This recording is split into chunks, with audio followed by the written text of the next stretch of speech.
Okay, for today in automotive history, June the 24th.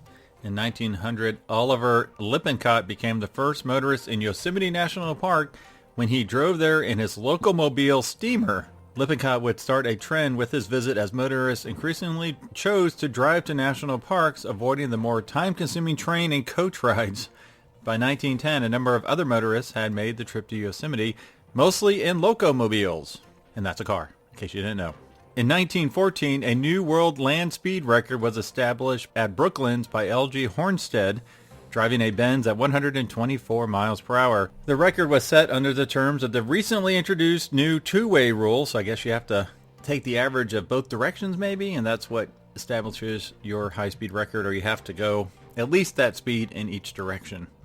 In 1923, Opel recorded its finest racing moment when a 12-liter car, built in 1913, won a beach race on Fano Island, Denmark, at a speed of 128 miles an hour. In 1951, Peter Walker and Peter Whitehead, in their works-entered Jaguar C-Type, claimed the first Le Mans win for the marque.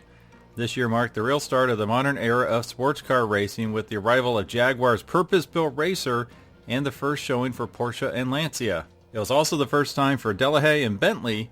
In 1954, the first section of the New York State Thruway, a system of limited-access highways located within the state of New York, opened. In 1956, the last 1956 Packard automobile was produced, marking the end of production at Packard's Conner Avenue plant in Detroit, Michigan. It employed over 40,000 skilled workers on a campus that spanned 35 acres. The facility was the most modern plant of its time and the first to use reinforced concrete in industrial construction. Packard would continue to manufacture cars in South Bend, Indiana until 1958, but for those familiar with Packard, the last 1956 model is considered the last true Packard. In 1966, the U.S. Senate voted 76-0 for the passage of what will become the National Traffic and Motor Vehicle Safety Act, which was signed into law by President Lyndon B. Johnson the following September.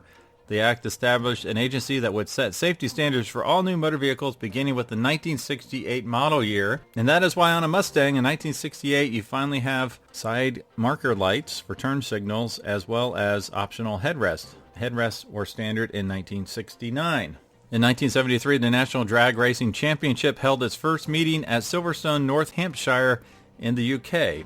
It attracted less than expected 8,000 spectators. In 1988, Molly Brennan, driving the General Motors Sun Racer at Mesa, Arizona, established a record for the highest speed attained by a solely solar-powered land vehicle, hitting 48.71 miles per hour.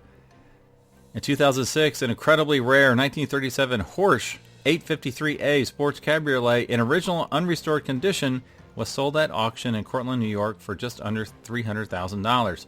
That's a really cool, expensive car. I wonder what it's worth today. And in 2015, on the 105th anniversary of the founding of Alfa Romeo, the company unveiled a new logo at a press event at the Alfa Romeo Museum. Well, that is it for today in automotive history. Thanks for listening to the Collector Car Podcast. Don't forget to give us a nice rating on iTunes and be sure to follow us on Instagram and everywhere else at the Collector Car Podcast.